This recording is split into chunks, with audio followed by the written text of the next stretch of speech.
So, for today's movie review, I'll be reviewing the movie Star Wars Episode 7, The Force Awakens. And yeah, it's about time we got another Star Wars film, because ever since Star Wars Episode 3, Revenge of the Sith hit theaters, many people wondered, is there or is there not gonna be another trilogy set after the original movies? And it looks like for a while, we were never gonna get that. Then all of a sudden, Disney bought out Star Wars. Everybody wondered, what's gonna happen? Is there gonna be a new trilogy? Then all of a sudden, holy shit, there's gonna be a new trilogy. So now, the question is, was Star Wars Episode 7 any good? So, the plot of The Force Awakens, it's about these two people who join forces, and they go on this journey through space, join the Resistance to go against the new Empire before they unleash their new weapon. In terms of what I liked about the movie had some good pacing. I love the movie's sound design in terms of both the soundtrack and the sound effects, because to me they're both very nostalgic because they're from the original trilogy. The use of practical effects. Now granted, the practical effects in the film aren't the most convincing things in the world, but it's just nice to have something there on screen. In this day of age of like CGI, granted there's a lot of CGI stuff in there, it's just there's also a lot of practical effects to go with it. The one thing that this movie has that the prequel trilogy didn't have, chemistry. You actually do feel a sense of there being this camaraderie between the characters when they first meet to how they act at the end of the movie. And out of the Star Wars movies, this is perhaps the funniest of the Star Wars films. In terms of what I disliked about the movie, the plot to the film is basically a reimagining of Star Wars Episode 4 New Hope all over again, in terms of start, middle, and end. Like, granted, the points in which it takes from Episode 4 are handled well. It's just, I would like to see something different. Also, the group of villains are not that great. Okay, outside the main villain, General Rex, he's a discount General Tarkin. Captain Phasma, you could have taken her out of the movie and the movie will have functioned fine as it is. Supreme Leader Snoke,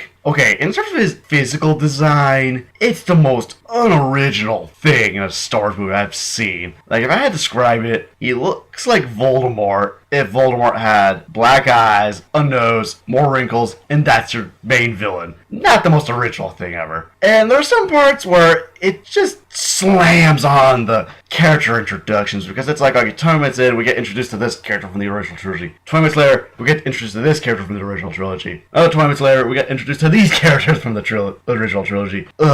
It got old fast. Also, one of the main characters discovers they can use the Force, and they use it like it's no problem. Like, the main villain has been using the ways of the Force and lightsaber for God knows how long. Yet there's this person who just discovered they were able to use the Force. It looked like they had no problem using it whatsoever. Like, it bugged the shit out of me. As for the characters, there's a lot of them, so I'm gonna focus on the newer cast of characters, starting with Rey. She is this, like, scavenger person whose job is to basically, go around some ancient piece of equipment, find some valuable tech, and make money off it for a living. And if I had to describe her, she's headstrong, stubborn, brave, and fiercely loyal. To the point where one of the other main characters, Finn, is describing his backstory, which I will get to in a bit, tells her his backstory, and at first she's like, okay, kind of shocked at it a bit, but she totally accepts it. And through that scene, you can also tell that not only is she accepting, but she also cares about Finn, because the way these two characters interact with each other, they kind of act like a brother-sister duo, even though they're not brother-sister. And she's a pretty fun character overall. As for Finn, his backstory is that at some point when he was a kid, he got abducted by the First Order. He was basically forced to become a stormtrooper. And after a raid happens in the movie, he pretty much goes, I had enough, doesn't want to become a part of the First Order anymore, and decides to leave. In the process, he basically wants to run away to the point where he just doesn't want to exist anymore. But after hanging out with Rey, he kind of finds this spark in him, which goes among the lines of, you know what, I was part of the First Order, I feel I should make this up. Basically, his arc is he just wants to find redemption for himself. Then you have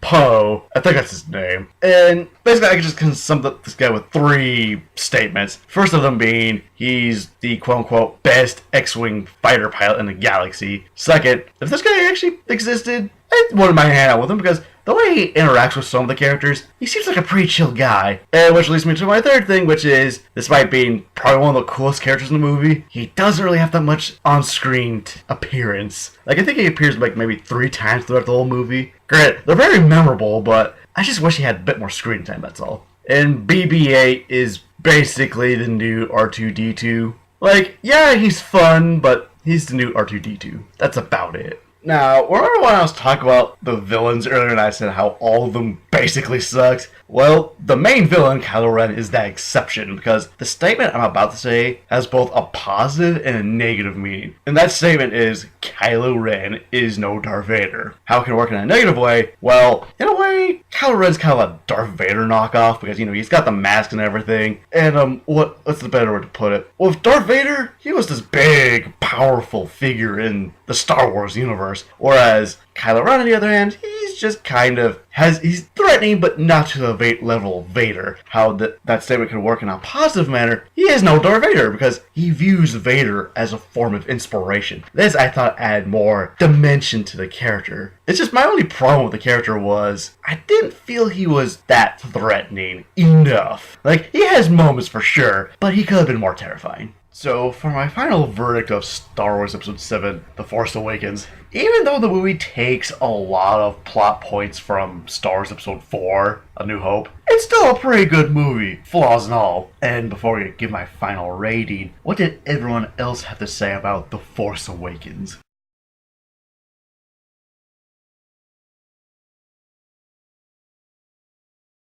So it looks like a lot of people give this movie a lot of good ratings. And for my final rating of Star Wars Episode 7 The Force Awakens, I give it 3.5 out of 5. So, between episodes 1 and 7, what is your favorite moment? And see you later.